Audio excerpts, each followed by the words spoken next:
Kompetensi auditor di 9001 pengetahuannya adalah tahu prinsip dasar manajemen mutu.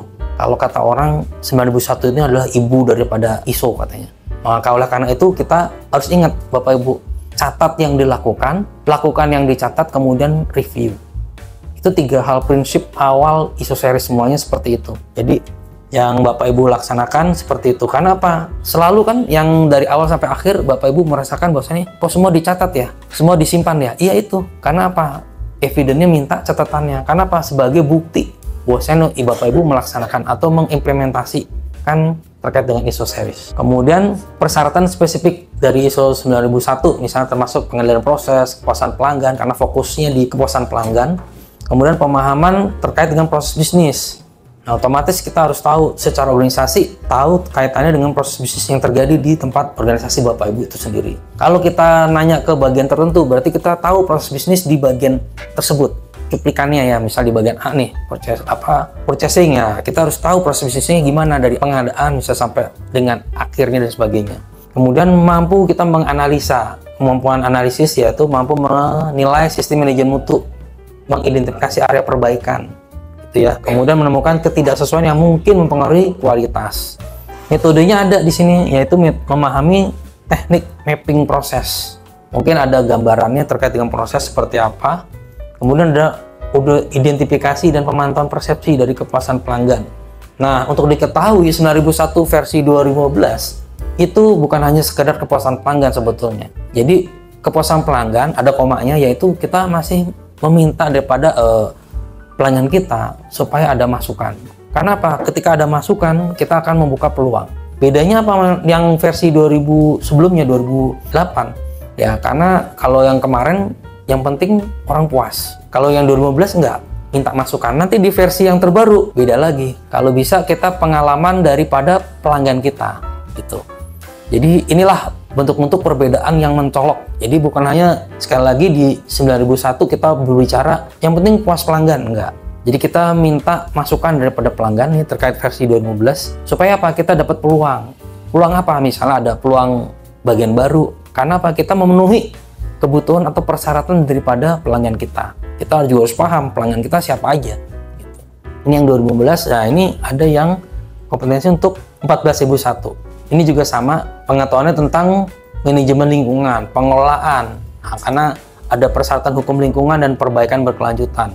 Kaitannya dengan lingkungan, apalagi ke depannya adalah versi terbarunya itu kaitannya dengan pemanasan global dan sebagainya. Ini isu-isu ini yang perlu dimasukkan atau menjadi perhatian kita. Ya, ini update.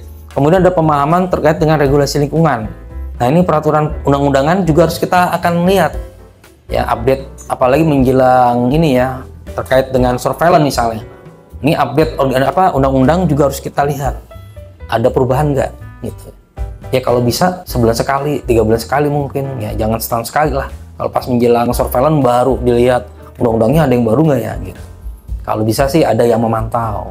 Oh 3 bulan sekali ternyata ada nih perubahan dan sebagainya. Kalau nggak ada ya nggak apa-apa.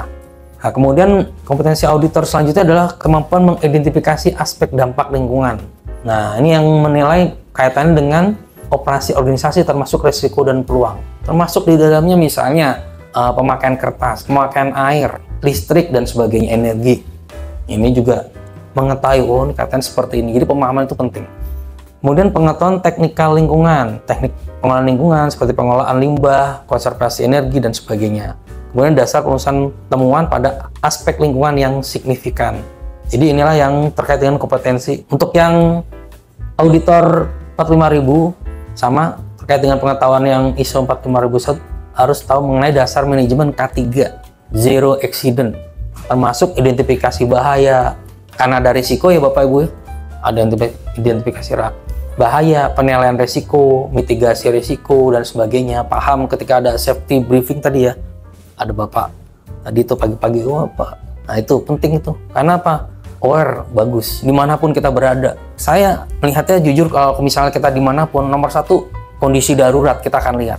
Di pesawat Bapak Ibu tahu kan ada pintu darurat, di kereta ada pintu darurat, di bis dimanapun kita harus sudah siap itu. Karena apa? Mitigasi, karena kita berbicara berbasis apa? Resiko.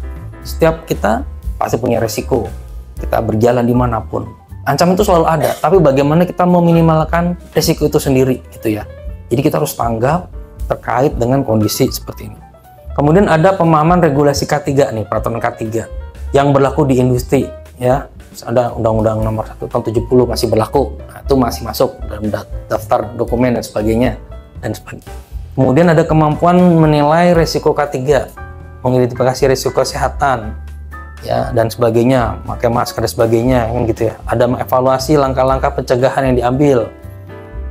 Punya program terkait K3, penggunaan APD dan sebagainya misalnya. Kemudian pengetahuan teknis K3, ada standar teknis yang berkaitan dengan keselamatan, alat pelindung, nah, ada pengendalian bahaya dan sebagainya. Ini harus juga dicek APD-nya sudah layak masih dipakai apa tidak gitu ya. Jangan sampai nanti udah pas kondisi yang tidak kita inginkan terjadi lah, nggak tahu bisa dipakai kan gitu. Wah, lupa apa nggak dicek. Checklistnya sih rapi, checklist oke. Pas kejadian, nah ya paling nggak kita harus update. Artinya apa? Kita mengantisipasi, menjaga segala macam kemungkinan. Memang kalau di dalam undang-undang K3 ini ya kelihatannya emang apa ya, ringan, cuma dendanya 3 bulan penjara kalau nggak salah ya. Nah itu cuma berapa ratus ribu gitu. Tapi ada kasus di mana ternyata hakim mengetok palu itu bisa 100 kali atau dapat 100 juta kena hukuman. Karena dianggap sepele K3 itu, udah laporan aja biasalah. Itu padahal efeknya luar biasa loh Bapak Ibu. K3 ini dampaknya luar biasa. Karena misalnya ada waktu yang terbuang. Kalau manusia mungkin bisa disembuhkan misal ke rumah sakit dan sebagainya. Tapi ada waktu yang terbuang, itu kan hitungannya uang, ya kan gitu. Jadi jangan sampai bahwasannya kebuang-buang nih, kan gitu ya. Kemudian kompetensi yang auditor ISO 37000 terkait dengan pengetahuan 37000. Ini ada prinsip manajemen anti penyuapan, ada kebijakan, ada prosedur pencegahan dan pendeteksian ya. Kemudian memahami regulasi anti penyuapan seperti apa, kaitannya sama undang-undang anti penyuapan di negara. Kemudian ada kemampuan menilai resiko penyuapan, mengidentifikasi area berisiko tinggi terhadap penyuapan, pengadaan dan sebagainya, misalnya pembelian ya itu. Kemudian mengevaluasi kontrol yang diterapkan untuk mitigasi risiko. Kalau itu terjadi, apa yang akan dilakukan, berapa lama, siapa yang tanggung jawab, dan sebagainya. Nah, untuk pemeliharaan kompetensi auditor, metode evaluasi auditor, yaitu dengan peninjauan dokumen, memverifikasi latar belakang si auditor, menganalisa catatan, pendidikan, pelatihan lewat pekerjaannya bagaimana. Kemudian umpan baliknya adalah memberikan informasi tentang bagaimana kinerja auditor tersebut. Misalnya kita lihat survei ya, membuat survei, referensi dan sebagainya. Kemudian juga dengan wawancara, misalnya mengevaluasi perilaku personel dan keterampilannya dalam komunikasi dan sebagainya. Misalnya mewawancarai secara personel. Juga ada pengamatan, pengujian dan peninjauan pasca audit ya untuk memberikan informasi tentang kinerja auditor selama di aktivitas audit, mengidentifikasi kekuatan dan kelemahannya. Jadi inilah metode-metode yang dilakukan untuk mengevaluasi auditor. Nah, kemudian bagaimana mendapatkan manfaat auditor internal sistem manajemen? Nah ini, Bapak Ibu sekalian, budaya tidak saling menyalahkan.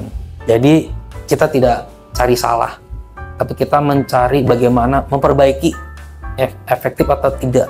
Belum misalnya kita sudah bekerja, ya kan sudah baik semuanya, tentunya kita akan mendapatkan supaya lebih efektif, lebih efisien dan sebagainya. Kemudian auditor dan auditor sebaiknya bekerja sebagai mitra. Ini, kenapa kita duduknya tidak berhadapan pada saat pelaksanaan audit? Kalau bisa kita bersebelahan, karena kita sebagai mitra, bukan sebagai hakim dan terdakwa. Ya kan kesannya kita kalau berhadapan Bapak Ibu, kayaknya, waduh, saya dihakimi nih, ditanya macam-macam, kita udah kerja bagus, begitu. Yang mudah-mudahan di sini nggak ada. Kemudian auditor bersemangat nih memperbaiki area-area yang bermasalah, gitu ya. Ini bagus ya. Kemudian menggunakan teknik pendekatan proses audit ya, ada wawancara dan sebagainya, pendekatannya lebih personal ya. Kemudian audit harus terlihat sebagai hal yang esensial dalam bisnis. Artinya nanti Bapak Ibu dapat nilai tambah karena hal-hal yang positif yang ada di benak kita kan gitu ya.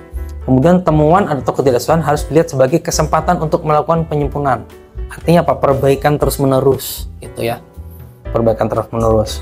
Kemudian harus ada waktu dan sumber daya yang cukup untuk auditor auditi dalam melakukan audit.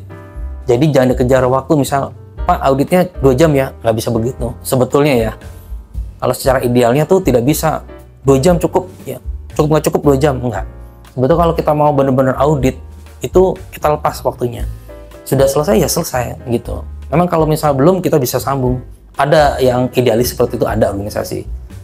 Tapi ada juga karena keterbatasan waktu, dibatasi memang.